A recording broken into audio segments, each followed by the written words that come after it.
happening to a small village, which has been our prism, at least for me, for not very long, but for Nicholas Stern and Peter Lanyo, others who have been studying this village for a quite long period of time. This is what is happening to inequality in Palanpur. Again, it is something which has gone up substantially after 1983-84 to 2008-9, where we had the income data as well as the consumption data. And this is something which has a remarkable increase in inequality in the last 20-25 years. But what is also behind this inequality is that this inequality, somewhat being driven by what is happening to the non-farm sector, what is happening to other things, has also come at a time when we are also noticing a higher mobility for the disadvantaged castes, particularly the Jatabs, which are the Dalits in the village. They are the ones who are now accessing the non-farm jobs, going outside the village, accessing different forms of this. And that is what we looked at, what is happening to the relative positions of the Jatabs in that sense. And we get a very interesting result, that Jatabs who basically were excluded from the system in the entire period of Green Revolution, and after that, when agriculture was the dominant driver of the income in the village, that process seems to have reversed. Now at least the Jatabs are seeing some kind of a growth and some kind of access to non-farm jobs outside the agricultural sector. And this has also led to the fact that the isolation of Jatabs, which was something which has increased by 1983-84, has now has been reversed after in the last 20 years. And therefore, if you look at the overall prosperity in the village, look at the poverty in the village, definitely village has prospered a lot, poverty has come down, but again at the same time inequality has also gone up, but also you see the disadvantaged cards on the Jatabs moving up. So what do we make sense of all this? These are all conflicting or contradictory messages that we get from the last 10 to 15 years of what has happened to India. I'm not in a position to answer, but let me ask certain questions or pose some issues for my next panelist. Let me put it here. I mean, to what extent do we break it down, the inequality, in terms of what is structural and historical? I mean, what is happening in terms of caste, where they are in the caste hierarchy, or in terms of the land distribution, in the access to the basic abilities. But what is it that is changing those inequalities? In what ways are the economic factors, or the nature of growth of the economic growth, contributing to it, or contributing to reducing those structural and historical inequalities? But also the social and political processes, including the caste-based policies, in religious diversity and other issues, reservations, or all sorts of things. I mean, where do we do that? Are they reinforcing those kind of things in a situation where access to these basic services, for example, health, education, and other things, become highly privatized? Are there some kind of dangers of the people being excluded from the system? Or are there different ways of reaching those out to people? And where does the state come in? I mean, should we allow these inequalities to simply continue the way it is and let the market take care of it? Or should the state be a proactive member of it and have a proactive role? And in terms of try and induce those policies which basically encourage certain kind of people to be included in the system as a part of the growth process. And there is certainly these are questions which have to be visualized in terms of what is the trade-off. I mean, we all would like to help everybody, and the redistribution and every poor should grow. But again, there is a trade-off between growth and redistribution, and nobody else would know it much better than the earlier chief economic advisor of this country. That there is a trade-off, and this trade-off can at times be very, very difficult to manage. But I think that it's where the issues come up, and the new ways of delivering those issues. For example, what is happening to the whole Latin American, where different forms of reaching out to the poor are being talked about, whether in terms of caste transfer or in terms of making minimum wages necessary, or in terms of other distribution transfer, or what we call it in India as the right-based approach. In India, the right-based approach. We had the Rural Employment Guarantee Act, we had the right to food, we had the right to education, we are talking about right to health and other things. I mean, where do all these fit in? I mean, are these just the moral and ethical issues that as a state we should be basically doing all these right-based issues? Or are these also linked to the way the economic structure is evolving over a period of time? And I think it's also where the political part is becoming important. That economic growth and inclusive growth, whatever we call about it, is not just an economic outcome. It is not something which is driven by what is happening to the economy. It is, after all, also a political choice. And every state, every country will have to make that choice sooner or later. And some of these answers will be given to you by Debraj now. For sure, for sure.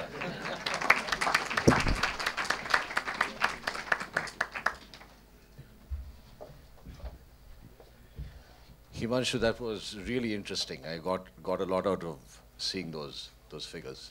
So sorry for being late, and sorry for inflicting myself on you twice in one day. But no, don't tell me.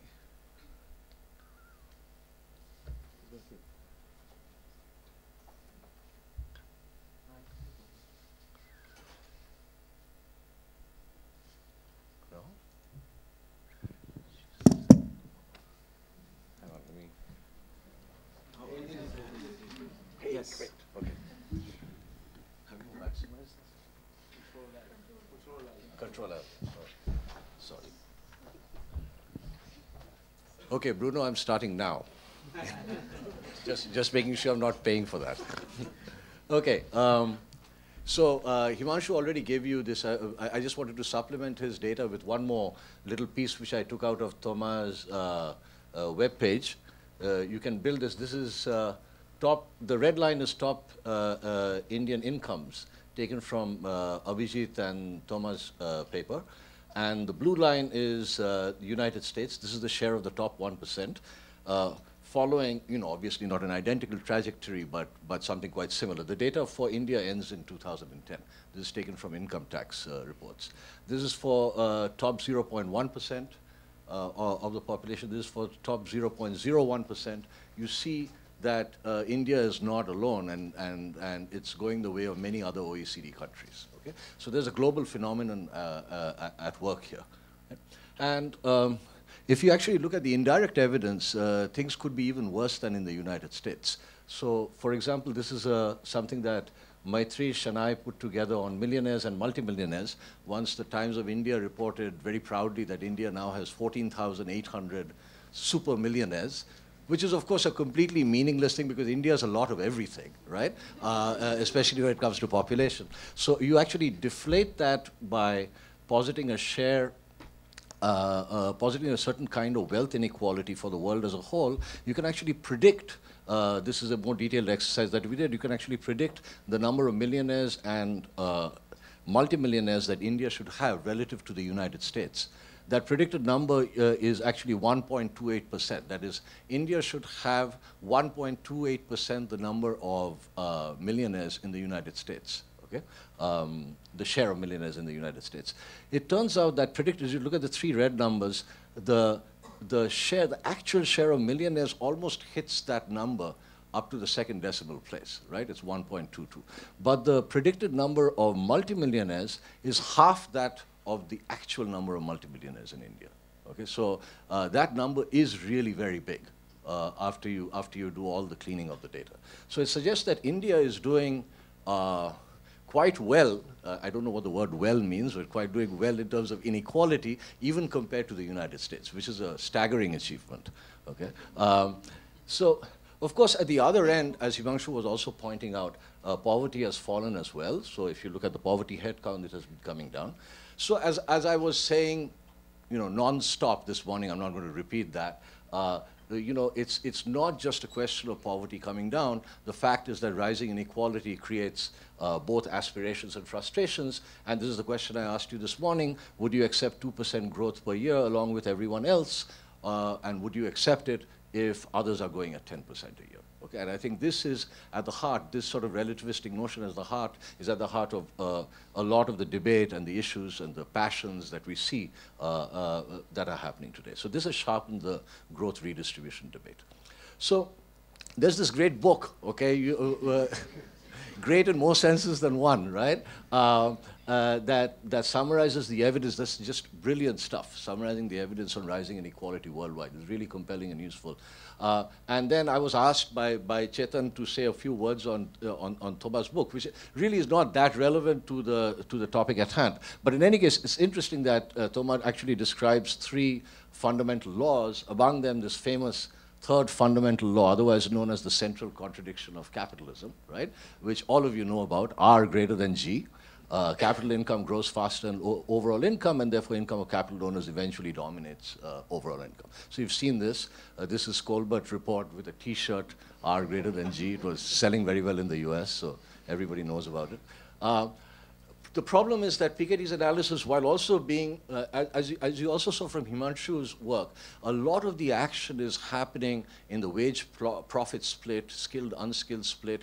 That's where a lot of the action is happening. It's not just a question of accumulating capital by pure capital owners.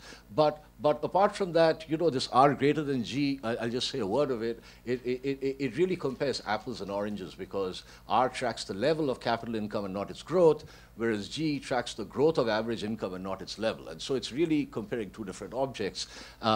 it's also well known that R greater than G is a standard efficiency condition in growth theory. So I really don't know what the fuss is all about and why this has become, I mean, it's one of the great mysteries of modern intellectual history that, that a formula like this should have been put at the centerpiece of one of the great books. So we should invite Thomas over. So let's move on. Yeah, and last but not least, of course, G and R are both endogenous variables, right? So these are outcomes and not explanations. So, you know, okay. So in any case, what's interesting is that the average value of R has little to do with the observed inequality increase. And to just supplement what Himanshu said, but from a different perspective, you can actually get estimates of savings rates for different quintiles. This is for the United States, but just to give you a ballpark idea of how this could be done for India. So for example, the top 1% in the United States saves over 50% of its income, right? And the bottom quintile 1.4, you can see the numbers, they look reasonable, right? But using these numbers, what you can do is you can look at the share of the United States. So X0 is the share of the United States in 1970, about the top 1%, let's say. And XT is the share of the United States top 1%, let's say in 2010. We know, we have that data, right? And we have data on average rates of growth and the savings rate, which I just took from that table. And we can use it to back out what the rate of return on pure capital must be to explain this inequality, right? And it suggests that this has to be close to 10% a year, non-stop for 40 years, okay? That's a huge number. That's much bigger than the average rate of return to capital. So whether or not you believe in R greater than G, R has very little to do with it. It, at best, has to do with the variation in that R, right? You get similar numbers for the top 1% in the US, 10.5%, top 0.1% had to be growing somewhere between 9.6 to 14%, and so forth. So these rates are pretty high. Okay? So I think what's at the heart of all of this is that we need theories and empirical analyses that are informed by the fact that, that the rich somehow have better access to higher returns. Okay? Very broadly speaking. By higher returns, I mean it could be higher returns in the labor market, or it could be higher returns in, to capital, which is, of course, very much the opposite of the standard convergence argument. Okay? So that's the kind of stuff we should be focusing on. So, for example, they can capitalize on opportunity when it arises, so that's education. They can learn about what works and what doesn't work, knowledge, right? And they have better tolerance for risk. Okay? So that has to do with insurance. Okay. For some of this, large non-convexities of the kind that have been assumed in these models, right, typical models that we've seen, are important. But for others, they're not. Small steps go a long way. Okay, so this is very important because people kind of tend to give up on this whole inequality business when they see these large non-convexity type models. But with small steps, you can take it a long way. For example, here's an example on the power of small steps. I'll just say something ridiculous here. But it's ridiculous only because it raises the question, right? It says, why can't everybody with 50,000 rupees in savings hold stocks, right? They don't, right? Most people don't, but why can't they? Yeah? And so here's one answer. It costs more than that to buy stocks. That's wrong, right? So you go onto any online brokerage service, you'll see that you can buy stocks for much less than that. Answer two, it can be very risky. Correct. So that's correct. The rich have higher tolerance for risk, and therefore you know, they can self-insure. Answer three, people don't know that they can do it. That's correct. Okay? People on average don't know that they can actually make money on the stock market. Now I'm going to go back to this issue later on if I have time to talk about my fourth fundamental law of capitalism, but I won't do it now. I'll do it if I have that 5-minute extra time. Okay? Now, why don't they know? Is it because they're idiots? No, they're not idiots. It's simply because knowledge is a commodity like any other commodity, and the poor consume less of it. Okay? So that's the small step argument. Think of a completely concave model, right, with no huge non-convexities, where you just consume less of knowledge just like you consume less of any other good when you're poor, right? But that knowledge then transports itself into a smaller rate of return on whatever it is that you're doing. And then that has permanent dynamic effects. So lack of knowledge and lack of insurance take us a long way towards understanding poverty traps, right? So basic financial security, I think, becomes very important. Access to a cash flow or to employment can do a lot to fix both these issues. And I'm being deliberately conservative here because I don't believe for 1 minute that a tax on the super rich, right, can be either politically, informationally, or administratively feasible. We can talk about it, we can say that we should tax the rich, we can talk about it until the cows come home, right? But I think it's going to be very difficult to do. Not because I'm a conservative guy, but I just think that there are informational and incentive constraints. But what about the poor, okay? We can do a lot because of the small step argument working with the poor, right? But even here, there is still a debate. Should we redistribute at all? Okay, so you guys both know about these 2 books, right, that came out just before the elections. And here's a quotation from Mr. Bhagwati saying that significant redistribution in India could not have preceded growth as there were too few rich and too many poor. Growth, therefore, would not merely pull people above the poverty line, but it had the added beneficial effect that it would generate revenues which could then be used to undertake redistribution. Sen, with no evidence and with just wishful thinking to support his assertions, puts the cart before the horse. Okay, so this is the kind of sort of discussion that goes on. Of course, carts and horses are indivisible objects, right? And growth and redistribution are neither of these, right? So again, you know, the small step story is being left out. So indeed, while a view based on non-convexities and poverty traps suggests the need for large interventions, we probably relied too heavily on theories like that. Okay? So I just wanted to show you a very good example of a small steps program that has made a big difference. This is Bolsa Familia from Brazil. Actually, Bolsa Familia has origins in Progressa and Oportunidades, but it also consolidates earlier transfer programs in Brazil. And it's aimed at the extremely poor. Brazil is a rich country compared to India, right? And yet this is aimed, Bolsa Familia is aimed at people in extreme poverty under US dollars 30 a day, or poverty, which is under US dollars 70 a day. It reaches 50, take care of these numbers because they're going to look remarkably parallel to something in India. It reaches 50 million people, about 14 million households, and the total population of Brazil is about 200 million. So it reaches about a quarter of the population. Okay? Small average monthly transfer, around $75 a month per family. And this consumes 0.5% of GDP. Okay, so that's what Bolsa Familia does, right? And these numbers move around a little bit with the exchange rate, but that's approximately the number. The transfers are all conditional, okay? Things which are very difficult to do in India, by the way.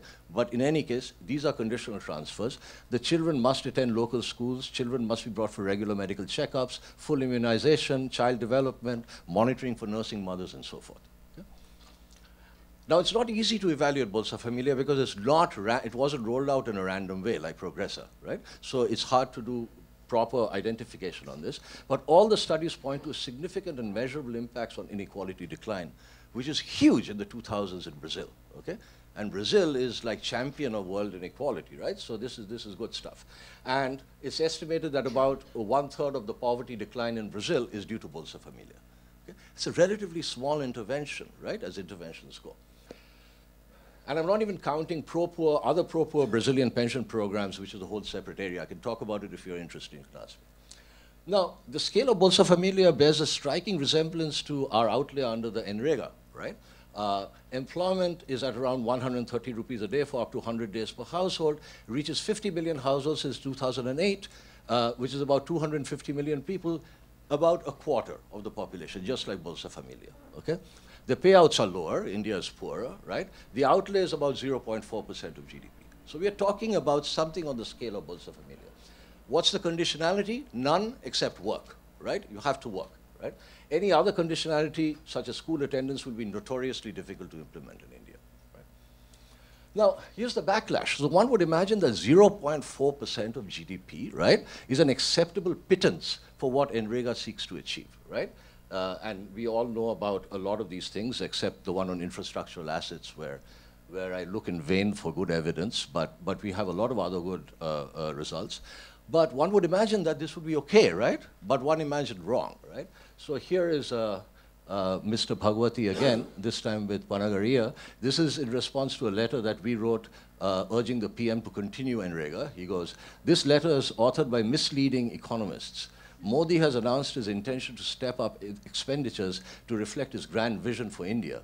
Implementation of this vision requires resources. This alone justifies the decision to confine NREGA to 200 poorest districts. Okay? How long must the poor suffer under the assurance of improved outcomes the next time before they are granted the private option, cash transfers, okay? And so this is the kind of what I really have to say is pop economics, right, that goes on. And then, you know, things like we need 2 instruments for 2 unknowns. He didn't see my polynomial problem this morning, but anyway. So I'm going to end by just 3 reactions, maybe 4, that even incremental redistribution is going to be a long, hard struggle, right? You compare NREGA and Bolsa Familia, both under 0.5% of GDP. Brazilian pension programs for the poor around 1.5% of GDP. And non-merit subsidies to the non-poor, okay, which Govinda Rao and Sudipto Mandal actually worked on to begin with, which is estimated around 9% of GDP, right? So that's clearly suggests that taxing the rich will be even harder. And this shows up in India's very pitiable tax to GDP ratio, which is under 11%. If you compare that with Brazil, it's 15.4%. Yeah? So economic greed and a million loopholes is a deadly combination here, especially with this sort of libertarian backing from some academic quarters. So these arguments really betray, I think I'm saying this quite provocatively, that they betray a deliberate, perhaps deliberate ignorance of second-best economic policy. You shouldn't be counting instruments and goals. We shouldn't be singing the praises of lump sum taxes and transfers in an imperfect world. And we should not have a lopsided appreciation of markets relative to government. I mean, both of them are beset with huge inefficiencies. So finally, the notion of conditionality in an imperfect world, really, conditionality is really a second best response to limited knowledge. This is something we better get used to, right? So it's not a matter just of paternalism. It's not just a matter of telling people what to do. It's a second best response. So for example, in the NREGA case, it acts as a big self-selection device, right? And when we talk about unconditional tax transfers, we have to compare apples with apples, right? The unconditional tax transfers are going to leak all over the place. We have to compare that with the leakage that is generated by NREGA, right? And finally, the notion of conditionality as rights, right? So this is something that Himanshu also alluded to. The right to employment in the case of NREGA is a very important right. This is a personal opinion I'm expressing. I think it's very important, not just because of what Sen called the dignity of employment, which I think is very important, right? But also, it makes it very difficult to remove a program like that once it's in place, right? Because everybody wants votes. Yeah?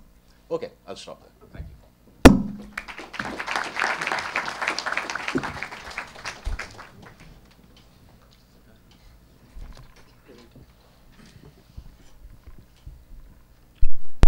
Okay, thank you. I'll stay here. Thank you to Pradeep and Chetan for organizing this. And I should also, before going into the topic, just say that this ISI conference is just such a phenomenon that do keep it up. I mean, it's just wonderful. It's one of the best, intellectually, one of the best conferences in economics we have in the world. Thank you. I had warned Chetan that in terms of numbers and such things, I'm not going to go into the Indian inequality in any great detail, simply because I don't work on that. I will touch on some policy matters where I was the Indian policy concerns where I used to be involved very much hands-on. But what I want to do is begin a little bit by telling you about the World Bank, which has got into the arena of inequality for the first time. So a little bit of that background, and then I'll come into some of the policy challenges and hopefully touching on some of the matters which have already been brought up. The World Bank, soon after I joined, there was a discussion going on. I joined it actually midstream about whether there should be some defining goals for the organization of our work. One part of it is something that the World Bank has been engaged in for a long time, which is poverty, policies for battling poverty. We did set up some targets for that. I don't want to spend much time, excepting if I have time in the end, I will tell you a little bit about some really interesting technical problems with the purchasing power parity computation and its impact on poverty computations. because we have to take an important decision in the World Bank about how to handle this.